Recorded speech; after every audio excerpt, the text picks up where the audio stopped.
Hello and welcome back to the channel. Today I'm doing something a little bit different away from art. It's another one of my passions, which is fly tying. This fly was developed by me many years ago and is a combination really of a Harepole Nymph and a black tadpole. It's proved to be really successful. I've caught hundreds of fish on this fly. This is a Kamasan B830 size 12 in the vise. I'm running a layer of UTC 70 black thread. Doesn't really matter what thread you use, to be honest, but I like this thread because it's quite soft. You can split it for doing sort of more advanced techniques. It's reasonably cheap and it's a good true black. After I've applied the bedded thread, I add a few turns of 0.4mm lead wire, or a non-toxic substitute, and just nip that off with my thumbnail rather than using scissors, which it can blunt the scissors quite quickly.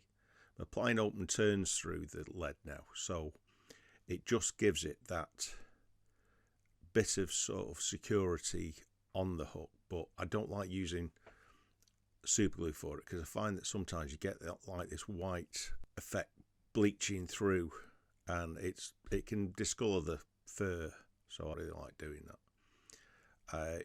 Sorry, this is out of shot, but I'm just making like a small section of marabou to it's like a little shuttlecock really, to make a tail for the fly.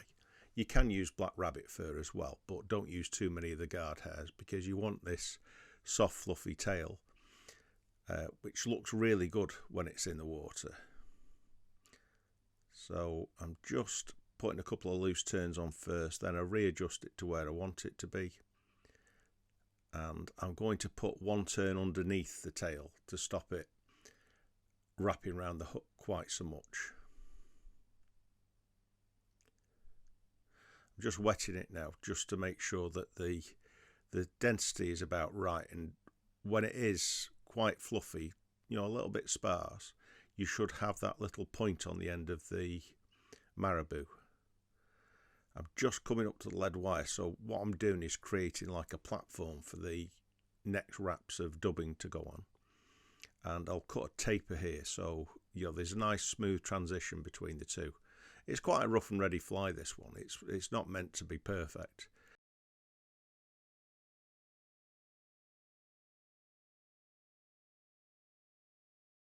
I'm using fine oval tinsel. This is a spool I bought probably about 30 years ago, and I'm still using it now. I've had 2 or 3 spools of this because I've tied many hundreds of this fly because it's been so effective over the years.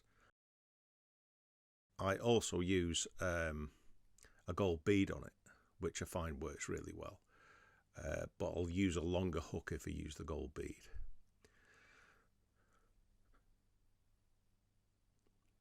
So I've tied down the oval tinsel. Now I've wet my fingers again, and I'm just applying this hare's body fur mixed in with a bit of hare's ear and some guard hairs and under fur.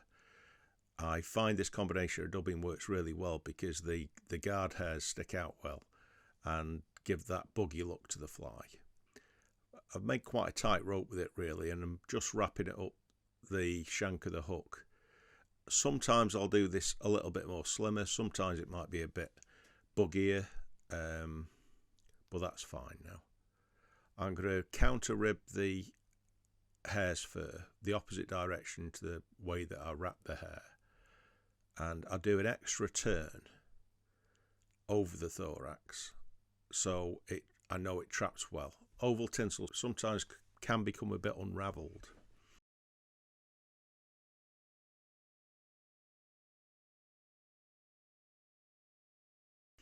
So I'll snip that bit off. So everything's looking fine now.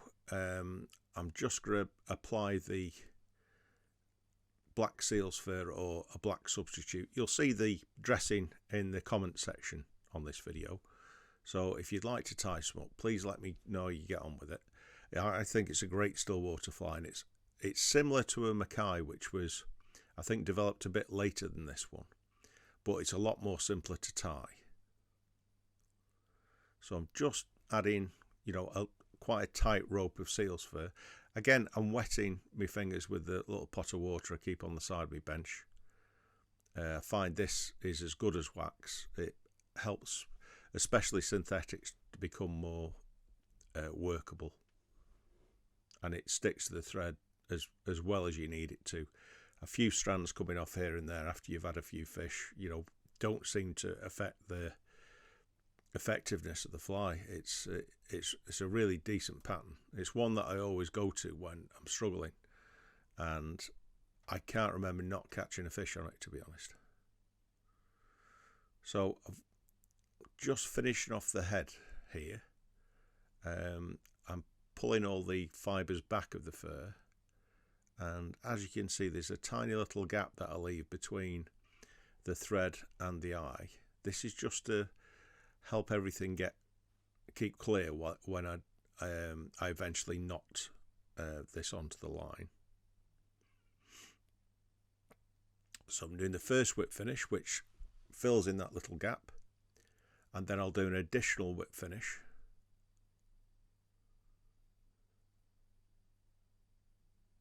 This is just a security device that I've used for years now, because I find that it extends the life of the fly. A lot of the time the trout will really take this well, and before you know it, they've shredded the first layer of thread, and you're into your next whip finish. So this means that you don't have to change a fly. I'm now going to just trim things up a bit. You can see it's quite spiky. You could fish it like this. It wouldn't be a problem at all. And on some occasions, say you're using it as a hatching mayfly imitation, which I've done really well at mayfly time on the rivers and in stillwaters, but it is mainly a stillwater fly. But yeah, the extra bugginess really helps there. And what I do with all my leaded flies, I add a little dot of red onto the thread, a little dot of red varnish, or sometimes I'll just use red thread and I'll put clear varnish on. You can see that pointer was on about there. That's exactly what you're looking for. You can pinch the marabou out to get that shape if it's not already there. So it's pretty much finished now. We've got just a little dot of varnish to apply to the head. Usually I put it on with a dubbing needle, but for some reason I didn't here.